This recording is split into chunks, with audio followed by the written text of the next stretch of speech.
1994, just briefly to cast our minds back, and Sam was saying to me, you probably remember all this, and I actually do.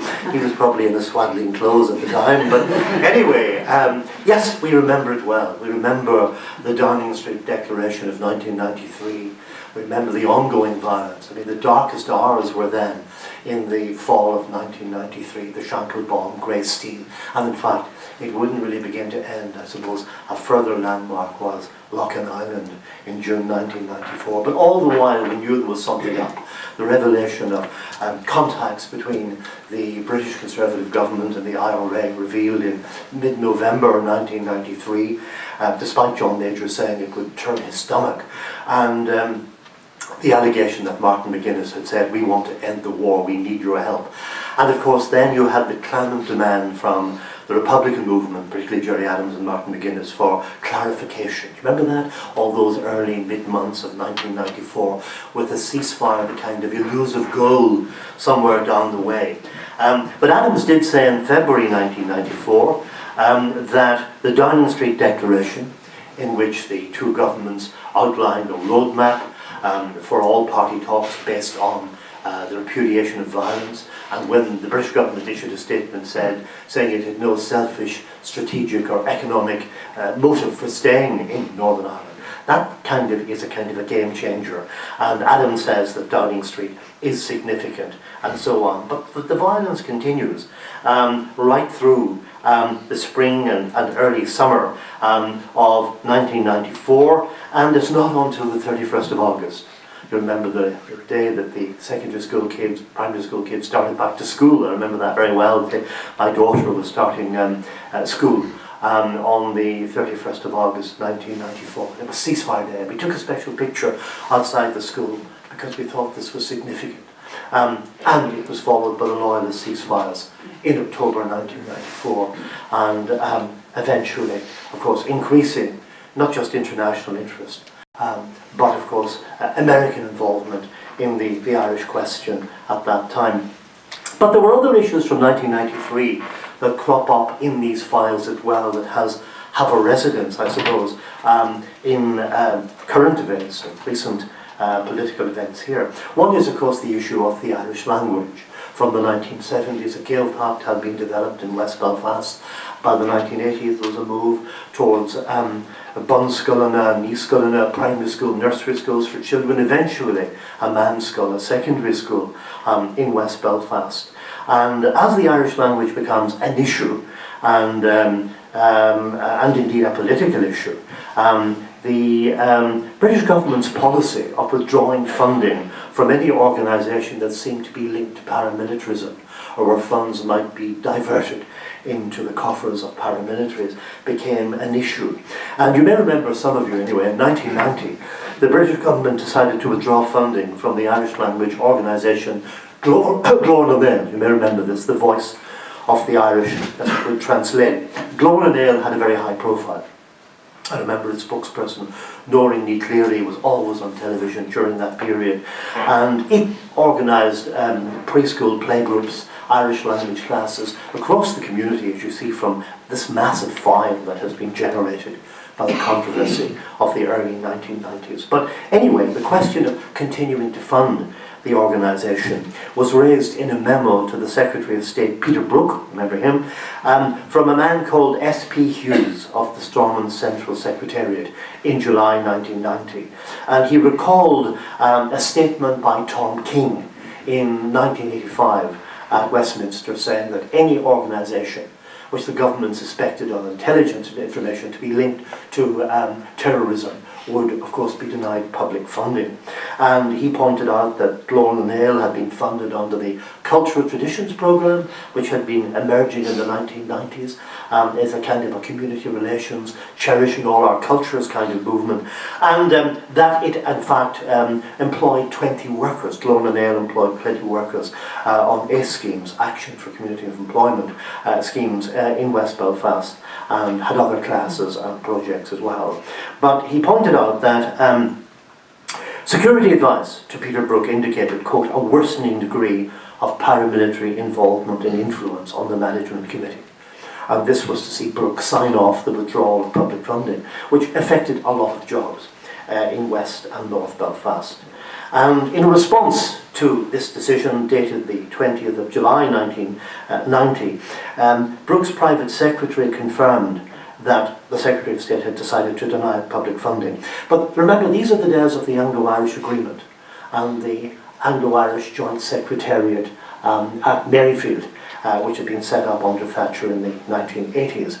And almost immediately, Declan O'Donovan, who was the head of the Irish section of the Maryfield Secretariat, sent a memo making it clear that he believed the Irish side should have been consulted on what they considered minority and indeed cultural interests.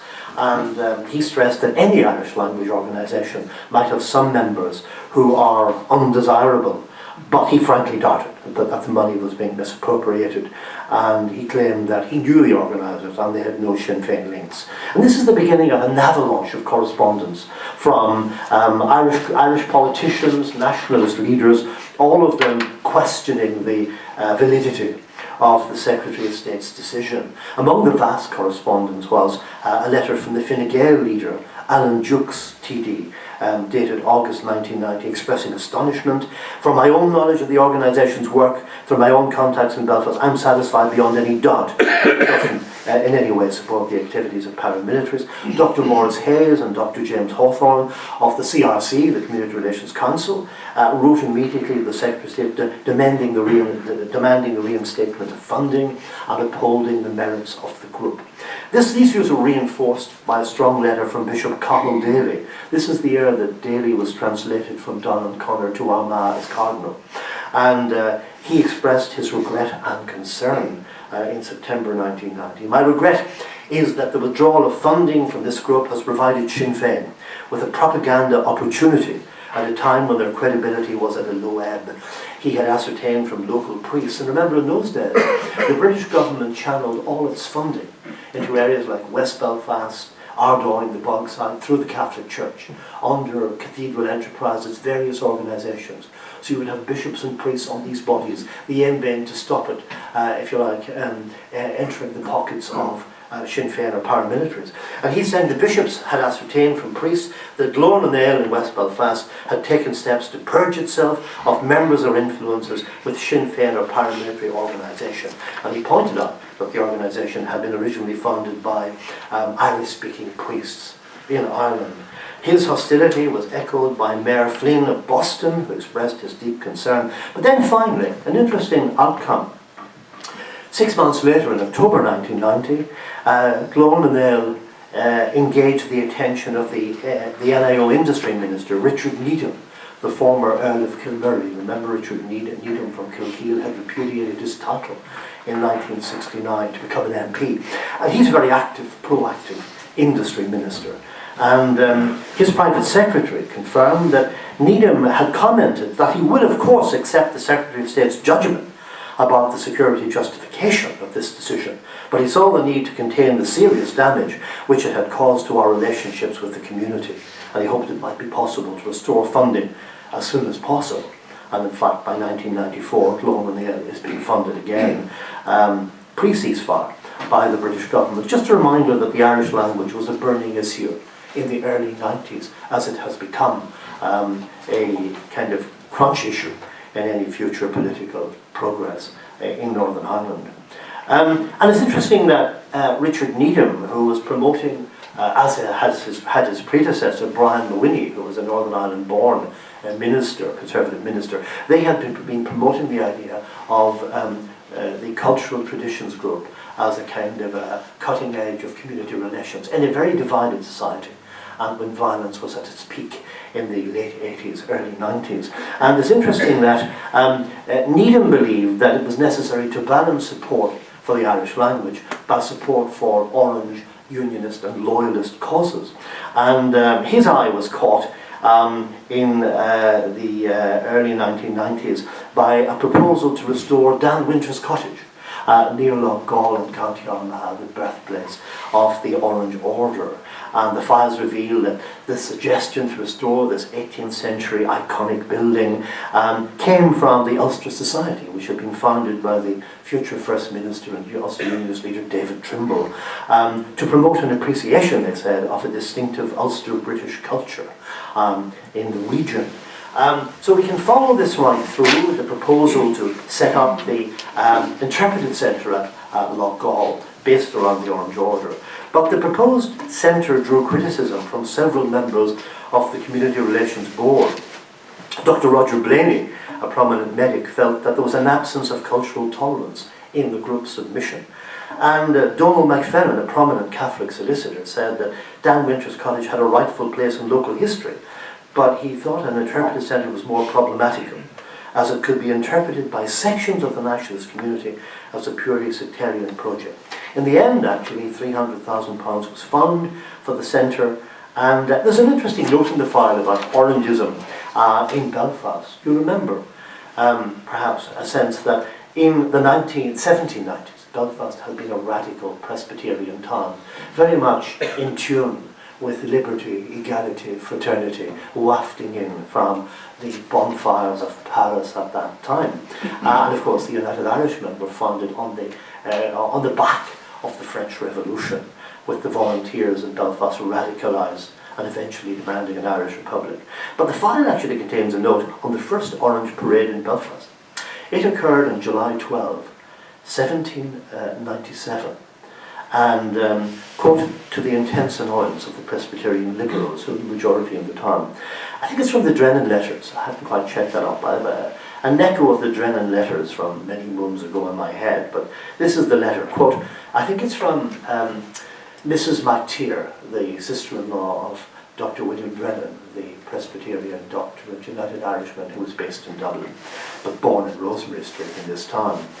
And the letter reads, we had a display here yesterday morning of the whole force of the Orange boys, Orange wenches and Orange children could muster for miles around. It was supposed there might be 3,000 of the motley crew, including various corps of yeomen, so there you are.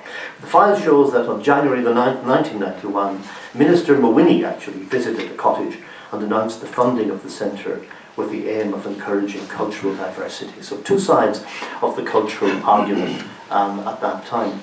Of course, the 1993 saw John Major up against his bastards. Do you remember the bastards? The anti-European Tories.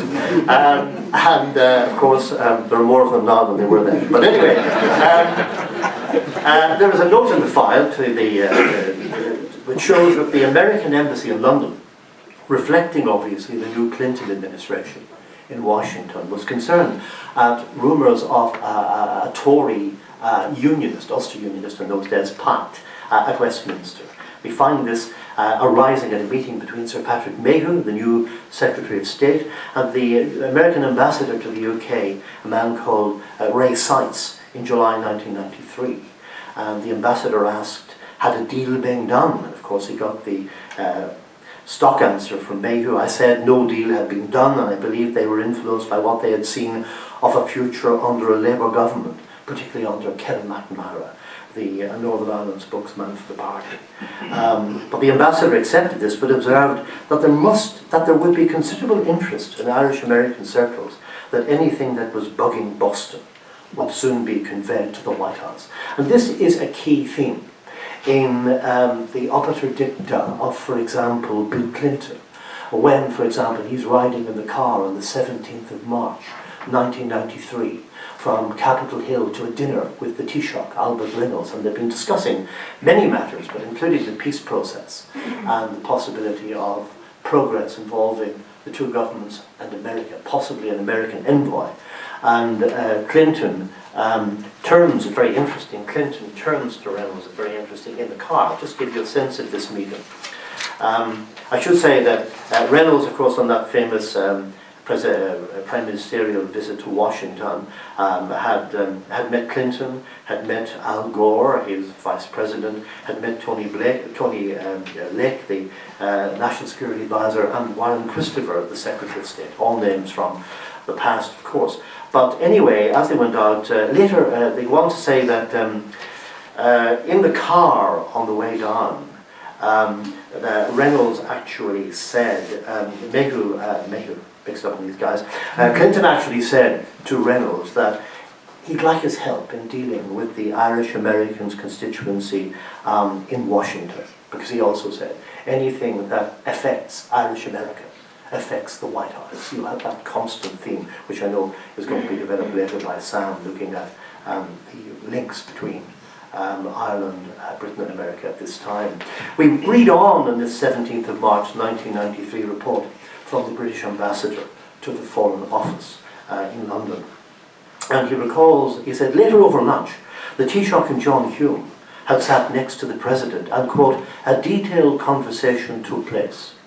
I have this now. And then he says, at a private dinner given later by Senator Edward Kennedy, at which his sister Jean, who had just been appointed as American ambassador to Dublin, attended, the Taoiseach warned that the Senate hearings on Northern Ireland by Senator Chris Dodd could do damage. He's under pressure from the British to say this, and Kennedy said he would ensure that they were kept in a low key. But we have a sense there of the importance of the Irish question to Clinton and his administration coming in during this period. The other issue of 1993 locally was, of course, the famous handshake between President Mary Robinson and Gerry Adams. And of course, President Robinson, from a Labour background, had been elected in 1990 and had been making various trips to the north, to both sides of the community, mainly to community and women's groups at this time. But the files reveal that in March 1993, the British ambassador in Dublin, a man called David Blatherwick, was very keen to promote north-south contacts. He was trying to get TDs and Dublin ministers to come north to talk to their northern counterparts, especially unionists at this time. He'd almost managed to persuade James Molyneux to go to Dublin, but it failed at the last minute. But he talked about the importance of crack among the canapés. I presume he didn't mean cocaine. I think he meant what we would call crack, a bit of chat, friendly chat with a glass of wine. But he felt frustrated, the British ambassador did, that the hard work of his embassy was having such a negative response from the south. This causes a whole correspondence, but finally, the British ambassador defended President Robinson's visits to the north by saying that they help to break down inhibitions, they make Irish reticence over royal visits to the Republic even harder to sustain, and they convey a sense of normality, and of course make Articles 2 and 3 still in the Irish Constitution even emptier than they are.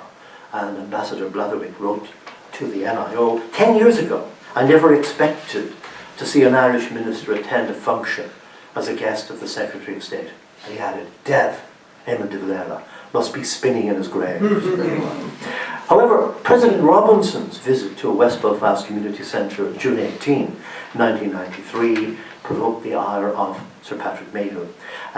Indeed, he became aware of the meeting in a telephone call from Reg MP, who was then the Lord Mayor of Belfast, on the same day, who said that he had a high opinion of the President, but he felt that a visit to West Belfast to shake Gerry Adams' hand, as reported, would do long-term damage and legitimise Sinn Féin, which was then very much in the outer stratosphere of government diplomatic relations. MP's views were strongly endorsed by Mayhew, and he told him this on the phone. According to a memo from an NIO official, the British government had only learned of the presence of Adams the previous night. Mayhew feared the meeting would be seen as the head of state of a country with a territorial claim over Northern Ireland meeting Sinn Féin, which justified violence in support of that claim. So that's the whole thing in a nutshell there. And at the last minute, the Prime Minister John Major and Patrick Mayhew put pressure on the Irish government to prevent the meeting taking place. But the Irish, although deeply embarrassed, said they had no control over the President's visit, as it was a private one and she was above politics.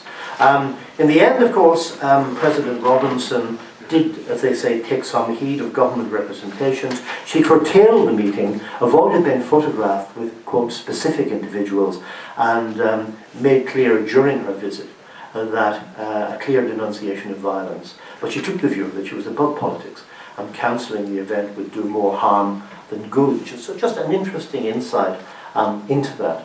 Another issue from the early 1990s, 93, 94, concerned the Protestants in Derry, Londonderry, those who had lived traditionally on the West Bank.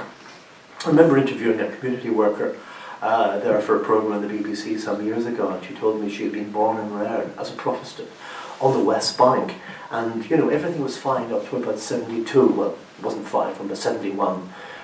There were tensions in the community and pressure on Protestants to move on. But she said that she remembered moving with her family one night. Very traumatic, she was about 7 or 8 years of age, moving from their home on the West Bank across the city to an unknown area in the waterside, very different area. And she said, but I heard the drums and I felt safe. So it goes back to that kind of period, the experience of Protestants in Derry. Well, the plight of Protestants on the West Bank of the Foyle was raised by Tony McCusker, a senior official in the Central Community Relations Unit, in January 1993. And he told a colleague of a discussion he'd had over dinner with Mark Durkin, the SDLP chairman, John Hume's aide, and the Derry City Councillor on the issue. Durkin voiced his concern at the position of Derry Protestants on the West Bank following the recent local government elections.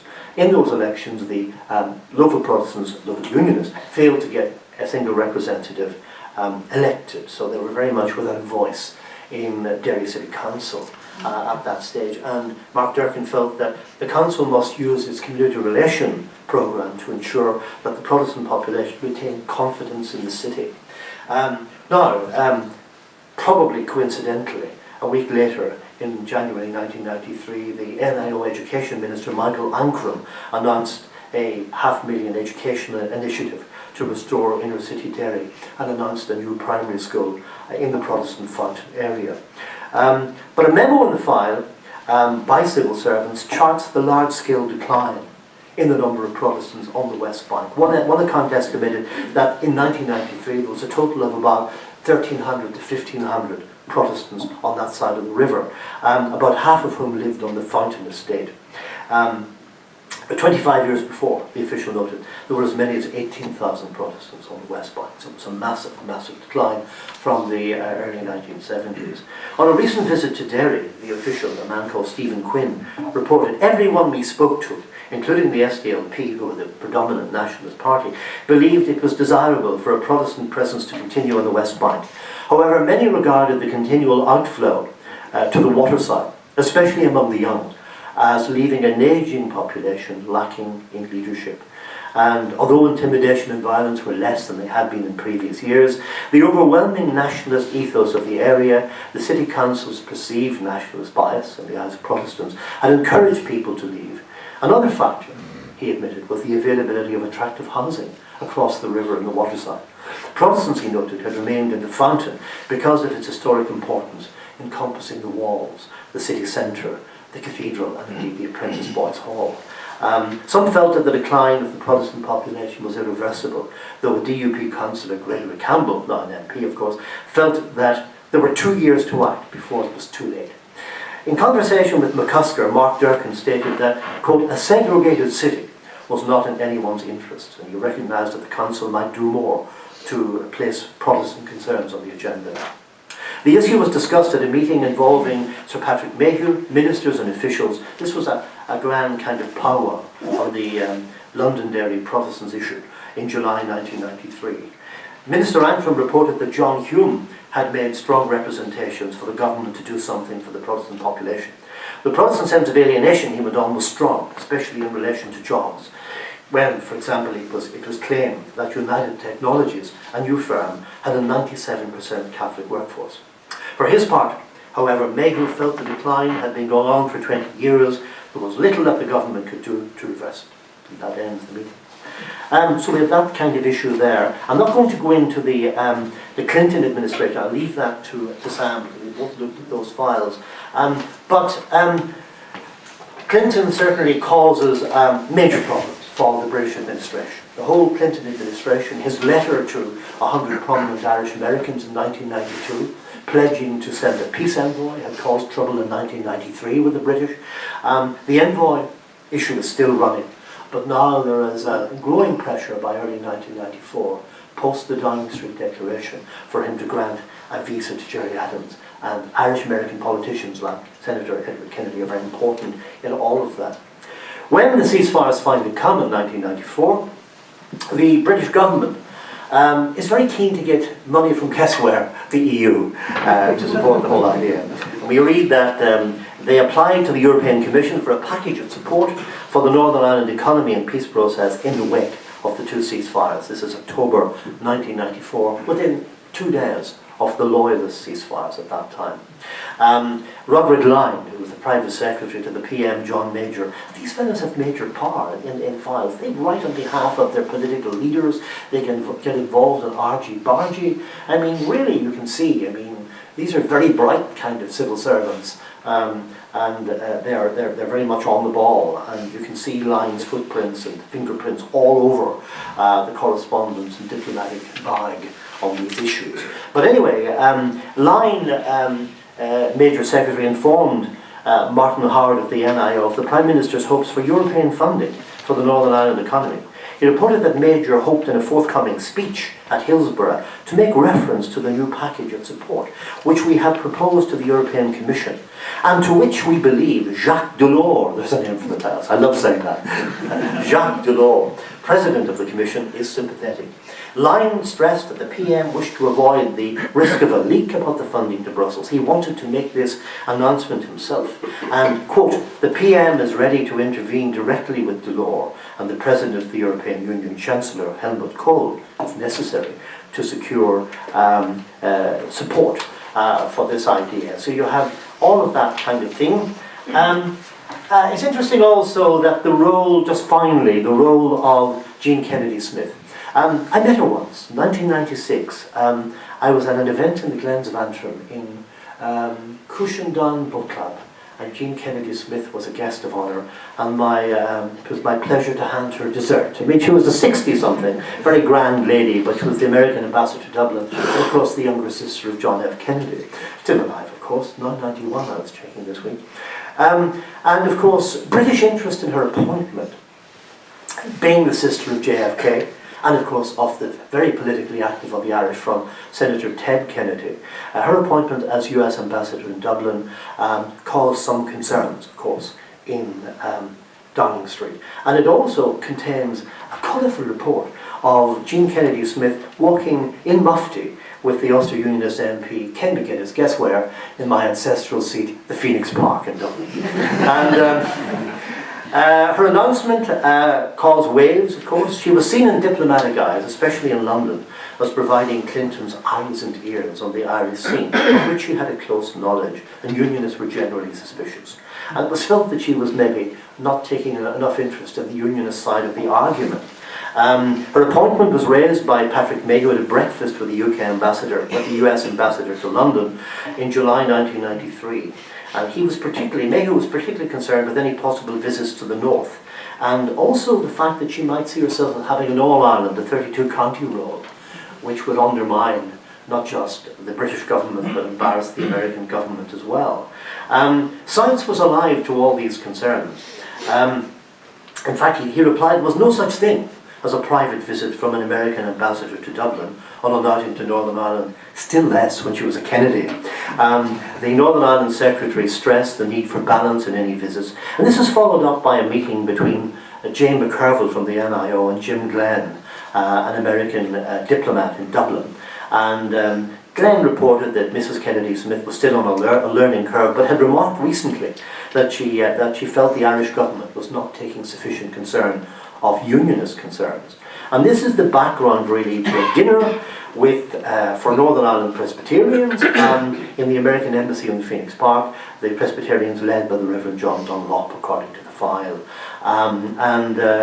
This moves on, and eventually a further note in the file from Chris McCabe of the NIO revealed that the Ulster Unionist MP Ken McGuinness, their security spokesman, had revealed that he'd met Mrs. Kennedy Smith in Dublin that week in an encounter arranged by the Reverend John Dunlop, who had been encouraging Unionists to get alongside the ambassador. Now this is very interesting, very colourful. McGuinness had said the meeting had taken the form of a walk in the Phoenix Park. Now, because Mrs. Kennedy Smith felt that she would be recognised, she walked in the public part of the park with Ken McGuinness. But it didn't quite work out that way. Ken McGuinness kept being approached by Dublin citizens who were shaking his hand. You get the impression they felt it's very good of you to take your mother out for a walk.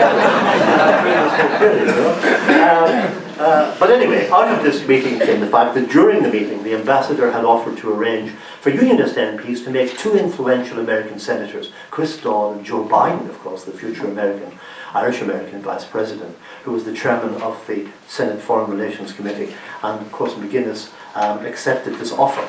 And the NIO official concluded, Mr. McGuinness's role as a UUP trailblazer is well known, and there's no surprise he should have encountered Mrs. Kennedy Smith in this way. The possibility of closer relations between unionism and Washington was to be welcomed and was further evidence of unionism's preparedness to engage. And of course, after the ceasefires, Trimble leads a unionist delegation to Washington. They meet Nancy Soderberg. They talk about the ceasefires, and she offers her the American government's good offices to unionism and nationalism. Thank you very much.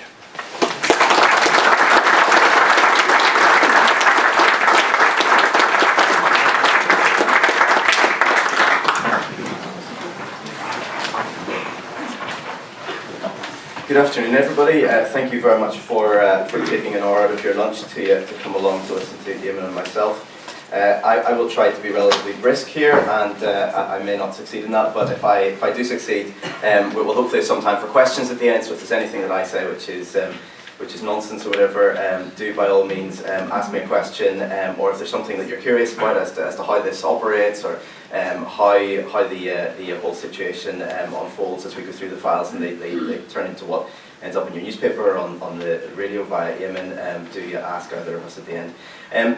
So this is, as Eamon said, we're well into this process now, phasing in the 20-year rule for UK documents. As Eamon said, we don't yet have that in Dublin. There was legislation passed by Helen Humphreys, I think it was, the responsible minister, which was signed into law by President Higgins, I think either last year or even perhaps the year before, but it hasn't yet come into force, and I'm not quite clear when it will come into force. I actually, through my own chaotic existence, I only managed to put in a phone call this morning to the Irish government to ask about this, because I'd meant to do it for a long time. So I will have the answer by next year if you're here, but unfortunately I don't know at the moment. But it is a significant problem, because in the current trajectory we're in a situation where in 2 years' time we'll be up to the Good Friday Belfast Agreement in this place, and in Dublin they'll be stuck at, if my dates are correct, 1990.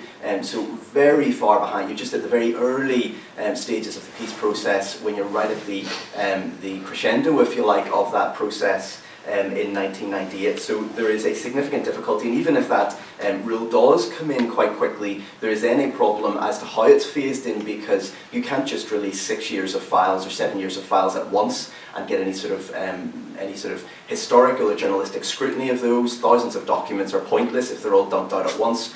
So how do you implement that? Are you always 6 years behind, but you just don't let that get any further back? So lots of questions there, which I'm sure that they have thought about, but I just haven't got the answers to them yet, unfortunately.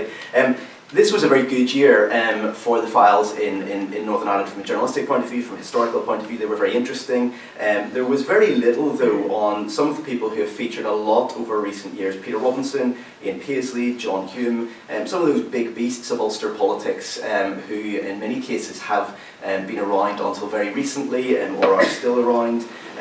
They really don't feature very much in these files. But what we do see is really the start of this peace process really gathering pace. So we get, as Eamon has alluded to, Adams getting into the United States despite fury from the British government and from unionism. We have the first significant IRA ceasefire towards the latter end of the latter part of the year. We also then have, after decades of really a deadlocked sense from these files, there's suddenly a sense that something is happening. There are quite radical ideas being put forward, such as the idea of an arms amnesty at the point of the first IRA ceasefire. That's something which is floated by John Major from Downing Street. It's knocked back by the NIO. It never really goes anywhere. But that is the sort of thing which is coming quite quickly out of nowhere, really, because there is this sense that something is in the air. We have got Cardinal Daly, who is implacably opposed to the entire Republican movement. Very clear from the files and from his public utterances, even before we got to these files over many years. But he is telling NIO Minister Michael Ancram that really the government can press ahead in his view without Sinn Féin. So Sinn Féin prove obstinate if they don't sign up to the Downing Street Declaration, if they don't make significant moves with the IRA and decommissioning or any of those big issues. He says, essentially, don't worry, you can still press on with the SDLP and with the other parties. That's obviously not what did happen, but interestingly, and again touching on something which came out in one of the files that Eamon has referred to, in this same meeting, the Cardinal says that the Irish language is a massively important issue for nationalists. So you've somebody here who is implacably opposed to Sinn Féin, who is not in any way, and actually says it really irks him, it irritates him that Gerry Adams is seen as the face or the voice of nationalism. He says that's not the case.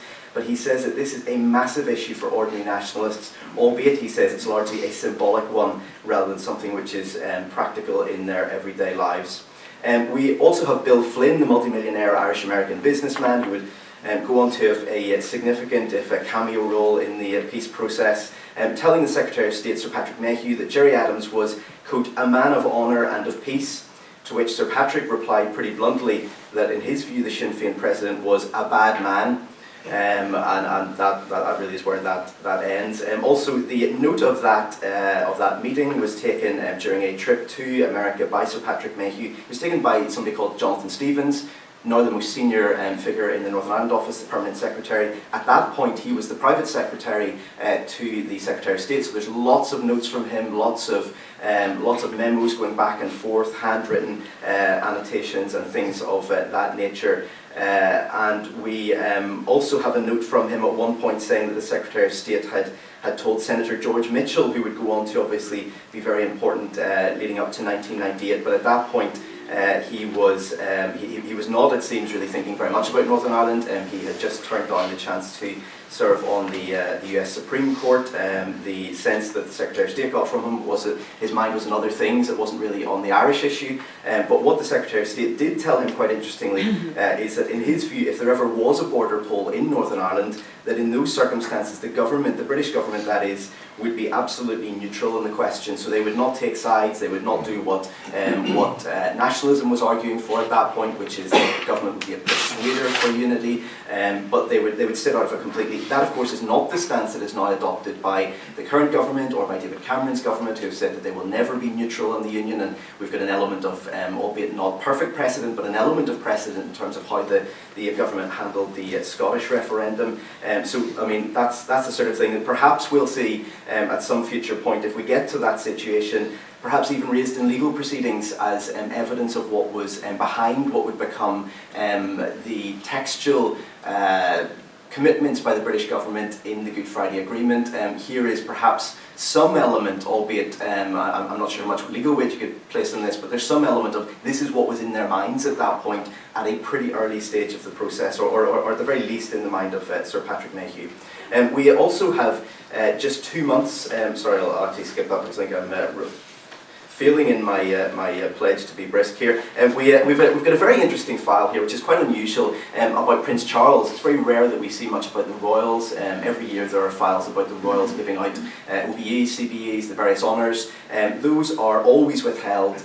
We never get to see those. We don't get to see who turned down honours. We don't get to see why people were given honours. That is just excluded from this process under the legislation whereby we get these files. But what we do have here, which is quite unusual, is quite a detailed file about a briefing that was given to Prince Charles when he was in 1994 visiting the Northern Ireland office in London. This was planned over several months. It was paused at one point where a date had to be rearranged, rescheduled with the Prince, but ultimately it does seem to have taken place, albeit we don't have any note of how he reacted or how the event went, but there's very detailed planning at the very top of the Northern Ireland office, including quite significant security information that's being given to the Prince, and there was a meeting between his deputy private secretary and one of the Northern Ireland office officials. I think it was actually perhaps the permanent secretary, in preparation for this, and he said that the Prince had a desire to visit Northern Ireland, and then quite significantly he said that he had a desire to visit the Republic of Ireland.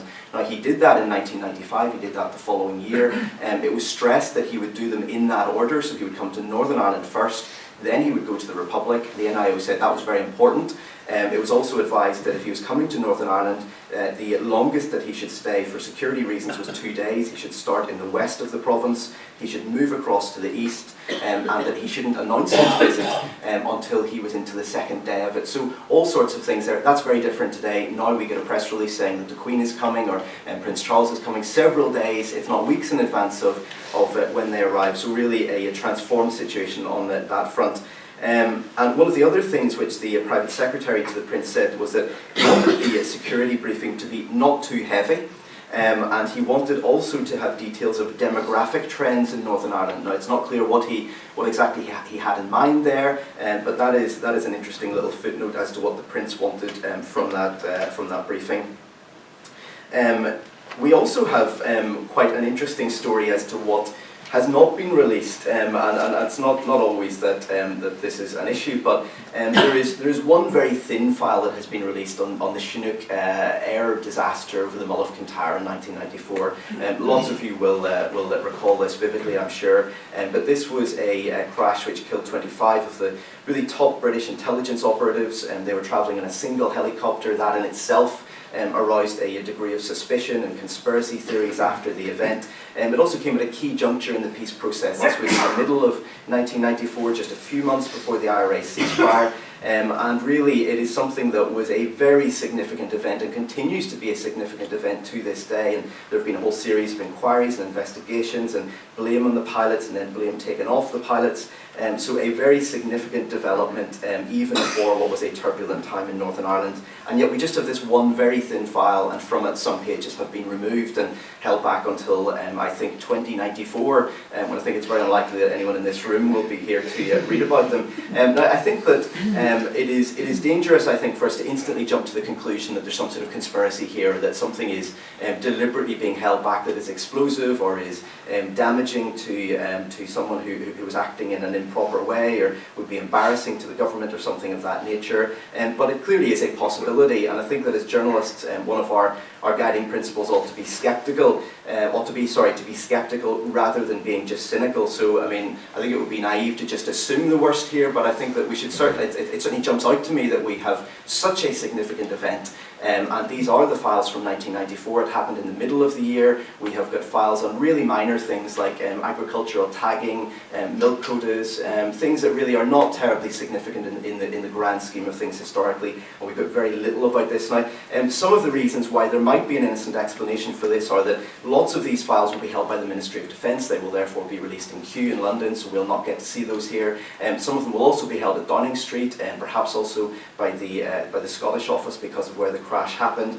So there will be an element of this being dispersed within the Whitehall establishment, but nevertheless, I think it's striking that something of such significance, both in security terms, in political terms, and of course in terms of the wider peace process, has only produced one file. It may be that there has been sloppiness here by the NIO, they haven't got the files over in time or whatever, but I think that if that is the answer to this, it's not really in their interest, because it does draw attention to something that is missing, and I think that a Sir Humphrey, if you like, from the classic school of the civil service would at least, I suppose, have sent over 4 or 5 big bulky files, even if there was very little in them that was of interest. So it certainly stood out to me as something which was missing from the record. There is a very extensive, by contrast, there's a very extensive set of files on the issue of Gerry Adams getting into America for the first time. This has been written about extensively. It's been discussed by lots of those who were involved in it at the time from all sides, and probably I don't think we learned that much from this that we didn't know already if we read through various books and speeches and interviews and various things which were even written at the time before some of these people retired from office. But what we do get from this is a contemporaneous confirmation, if you like, a historical clarification as to what those people have said. So largely, I mean, I certainly haven't gone through everything, but largely it seems that what we get from these files is a confirmation that what those people have said as to what went on there is actually what happened.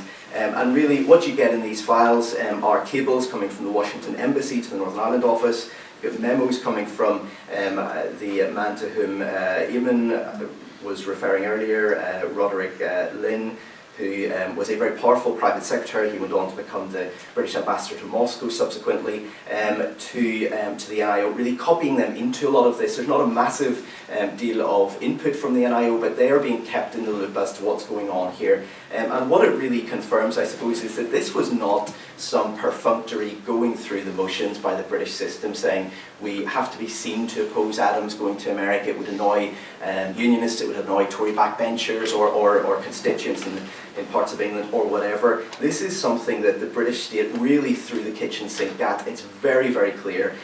From the Prime Minister to the Downing Street machine to the Foreign Office, to the British ambassador to Washington, there is a massive effort to try to keep Adams out. They really pull every lever that they have. They go to the FBI, they go to the Speaker of the House in Washington, they go to the Attorney General in Washington. They get lots of these people, most of these people, they get them on side, and really it's evidence, I suppose, of the power of that relationship between Britain and America. But ultimately they fail because they don't have Clinton and they don't have Ted Kennedy, and those seem to be the two key missing elements of that. And really that inability by the British system to prevent the Sinn Féin leader travelling to America, I think, was not only a significant failure of British diplomacy, but it really signalled the extent of what Britain could do, even with what was a key ally, even with somewhere where you could get access to all these various factions within the American establishment. There was a situation where if Irish America was not on side with this, where there was a disagreement between the White House and Downing Street as to what should happen with Ireland or Northern Ireland, that was something that was from then on going to be a difficulty, and there was going to be a limit to what could be done. We also see a very interesting and again quite an unusual set of documents from conversations from US diplomats with their British counterparts, and diplomats tend to be quite discreet, particularly when they know that these things are going into files, when they know that this is being fed into the system. And so we don't tend to see that much of diplomats briefing against their own side. But what we see in this is at least two occasions of American diplomats, one of them very senior, really briefing against Bill Clinton's closest advisors on Northern Ireland. So this is Tony Lake, the National Security Advisor, one of his deputies, Nancy Soderberg.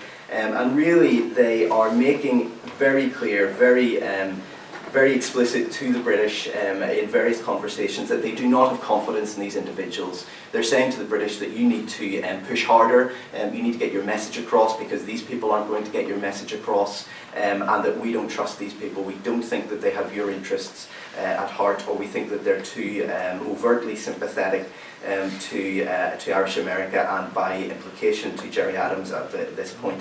So we've got a July 1994 memo from Peter Bell, very senior security official in the NIO, where he recounts a conversation with an American diplomat in an American diplomat in the US Embassy in London. This is a man called Larry Robinson. He would go on to head up the political section of the American Embassy in Islamabad after September the 11th. And in this discussion, Mr. Bell says that it may have been helped by the British-Irish Association's admirable Spanish champagne, and that Mr. Robinson was in a conspicuously friendly and helpful mood. Nevertheless, he says that his American colleague had spontaneously and without any prodding from me raised the issue of Gerry Adams. He said that he had then gone on to say that he had gone well beyond the call of duty. For that, he said that we should protect his identity and limit the distribution of this information within the Northern Ireland office. And he had said that really we should put our case, he's saying this to the British official, we should put our case as clearly and firmly as possible and on all possible occasions, given that, and he almost said it in terms, Mr. Lake et al. Were not to be trusted, or at least needed continuous stiffening. He claimed to be doing this already on our behalf in cables, etc. to the State Department. So this is somebody who's in the American Embassy. We then have somebody who is his boss, the American ambassador to London, Admiral Crowe. He had just been appointed a month before by Bill Clinton, so this is not somebody who was a throwback to a past regime. This is somebody who had just been chosen, who had backed Bill Clinton during the campaign, and he said very candidly to the Secretary of State at a dinner that really he didn't have confidence in either of these individuals either. And I find that particularly striking given how soon he was into the role. And just a couple of other things to run through very quickly. Something from today's newsletter, which we're covering, the issue of judicial independence and the tension which exists, and probably at all times, but we see it very clearly here between the legislative and the government, the executive branch of government, and the Lord Chief Justice, in this case in Northern Ireland, the judiciary. And there's a situation here where in 1989, and this is a file which lags a little bit, as David said earlier, we're just getting to see it now, but there was an attempt to give judges a role whereby they would hear evidence in relation to some terror suspects which could not be shared with the suspect. So you would have a situation where there might be a debate within the intelligence services as to whether they should give away that they had an informer, whether they should give away to the defence that they had a certain means of gathering information. And that was we know from other evidence that was a balancing act at various points where they decided, do we prosecute and risk all sorts of other sources or situations where we're gathering intelligence, or do we hold back and retain that? And there was an attempt, it seems here, reading between the lines, to get round that by saying that you would get a judge to go into the custody suite with the police. He would give a degree of judicial authority to what was happening, and he would allow the individual to continue to be detained, and the evidence would be shared with the judge, who's an independent figure, but it would not be shared with the defendant or his legal team. And we see here Sir Brian Hutton, who was the Lord Chief Justice at this point. He would go on to become a law lord, chair the inquiry into the death of David Kelly in 2003. He was somebody who had personally experienced IRA threat both to himself and to his colleagues. Some of his colleagues had been murdered by the IRA. There were various personal reasons why I suppose he might have been more open to that idea that if these people are known to be out to get you personally, we should try to get them. And yet what we see in this is a very robust 3-page letter sent to the Lord Chancellor in London, where he really sets out that the Northern Ireland judiciary will not go along with this, even though it's clear to him that in the rest of the United Kingdom, the other judges in Scotland, in Wales and in England were reluctantly prepared to go along with this. He said that this would really strike at the heart of the independence of the judicial process. He said that it would be contrary to common law, to the principle that if you're going to be accused of something, you have a right to know what is being put to you so that you can state your case. And that really he said that let me just skip through some of this, sorry. Within this situation, he said, there would be a situation where Northern Ireland judges would be left open to unanswerable criticism, which would very gravely damage their standing. Now, this now seems to go away for a few years, and the reason that we have it in these files is because for some reason it's resurrected in 1993. It is resurrected by Sir Patrick Mayhew. There is a conversation between the Lord Chief Justice on the telephone and his private secretary. After this conversation, forwards this previous correspondence, which had never gone to the Northern Ireland office. It had gone to the Lord Chancellor in London. It is sent to him, and it is said in that covering letter that this remains his view, and really that is where it is left. So a very interesting insight there. And just one final, very brief snippet from this, and sorry that I have completely failed in my pledge to be brisk in this. We see an interesting memo from Sir Mike Jackson, who will go on to be the head of the army, this is from 1990, where he's really brutal about the propaganda effort being waged by the British government against the IRA. He says we need to have a far more robust, timely, responsive and positive effort than the diffident, unconfident and frankly untrusting effort we currently produce. And this is part of a wider philosophy that he sets out of how terrorism could be defeated. And the really interesting thing to me from this is that this is a general, it's a military man, it's not a politician or a civil servant, but what he sets out is not a purely militaristic argument. He's not saying we need more soldiers, we need greater powers to be able to arrest people, or any of those issues that you might think would come up in these sorts of letters. What he is saying is that we can do a certain amount, but you need to do a lot more as the NIO. You need to do more on a political front. Economically, he says that sectarianism is a difficulty for them, and this irked the Northern Ireland office. They were not happy at this. Sir John Blellock, who for a very long period had been in the Northern Ireland office, he was the most senior official at this point, just about to retire a few months later, he said that really essentially this was part of a pattern where the army essentially expected the government to cover for bad behaviour and really blame the government for the way in which they were perceived by some people in Northern Ireland when actually it was their own fault. He says, I hope you will not, he said this in a letter to a colleague, and said, I hope that you will not think it too carping if I say that I find the Brigadier's letter, insofar as it is stimulating in the wrong way. That is because over most of the time that I have been here, the army have seemed to be frank, sometimes more anxious about what we say than what we do, and that in particular, what we say should always put the best light on the actions of the security forces, whether or not they always equally deserve it. Thus, I simply do not accept the implication in the second paragraph of the letter that a deliberate and carefully designed information offensive is central to changing perceptions. The best information offensive possible will get absolutely nowhere if police and soldiers behave badly and government responds insensitively and lacking in intelligence. Now, to that, his colleague John Ledley replied to say, I hope you will forgive me for saying that I think you are being a little harsh in your interpretation of some of the points the Brigadier makes. Sir John replied to that with a final flourish to say, you may well be right that I was a little harsh, but the army can be a bore on this subject. And that's all from me.